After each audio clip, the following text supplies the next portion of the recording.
আসসালামু আলাইকুম। এটিএন বাংলার সংবাদে সবাইকে স্বাগত জানাচ্ছি। আমি শারমিন সালাম। অন্তর্বর্তী সরকারের প্রধান উপদেষ্টা অধ্যাপক ডক্টর মোহাম্মদ ইউনূসের সাথে ফোনে কথা বলেছেন পাকিস্তানের প্রধানমন্ত্রী শেহবাজ শরীফ। ফোনালাপে অন্তর্বর্তী সরকারের প্রধান উপদেষ্টা হওয়ায় নোবেলজয়ী এই অর্থনীতিবিদকে অভিনন্দন জানান তিনি।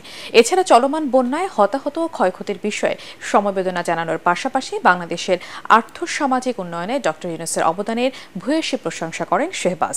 একই সাথে পাকিস্তান ও বাংলাদেশ সমৃদ্ধির জন্য ঘনিষ্ঠভাবে কাজ করবে বলে ফোনালাপে উভয় নেতা সম্মত হয়েছেন। আন্তর্জাতিক গো প্রতিরোধ দিবস আজ। এই উপলক্ষে আজ রাজধানীতে সমাবেশ করেছে বিভিন্ন সামাজিক ও মানবাধিকার বিষয়ক সংগঠন। এসব সমাবেশ থেকে দেশে সন্ত্রাস দমনের নামে গুমের নির্দেশদাতা হিসেবে শেখ হাসিনার দৃষ্টান্তমূলক বিচারের দাবি জানিয়েছেন ভুক্তভোগীরা। তারা বলেন, গোয়েন্দা সংস্থা ডিজিএফআই এর সাবেক শীর্ষ কর্মকর্তা জিয়াউল আহসান সহ র্যাব এবং পুলিশের যেসব কর্মকর্তা এমন মানবতা বিরোধী কর্মকাণ্ডের সাথে জড়িত তাদের শাস্তি নিশ্চিত করতে হবে। কেন্দ্রীয় শহীদ মিনারে আন্তর্জাতিক গুম প্রতিরোধ দিবস উপলক্ষে আয়োজিত মানববন্ধনে আয়নাঘরের মতো টর্চার সেলগুলোর বিস্তারিত তথ্য দেশের সামনে তুলে ধরার দাবিও জানান নিখোঁজ ব্যক্তিদের স্বজনরা। আয়নাঘর যাকে আপনারা বলেন, তার 4টা সেলে ছিলাম। প্রত্যেকটা সেলের মধ্যে শত শত নাম। কোথায় ওরা? এই 700 জন 1500 জন?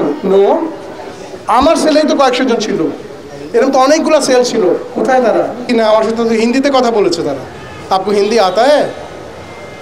সো বুঝতেই পারছেন, একটু বেশি আমি কিছু বলতে চাচ্ছি না যে কোত্থেকে আসছে, কি জন্য আসছে। শুরু থেকে শেষ পর্যন্ত যারা গুম, অপহরণ, খুন, রাষ্ট্রীয় সন্ত্রাসের জন্য দায়ী, তাদের সবাইকে আমরা আইনের আওতায় সবাইকে দাঁড় করাতে চাই।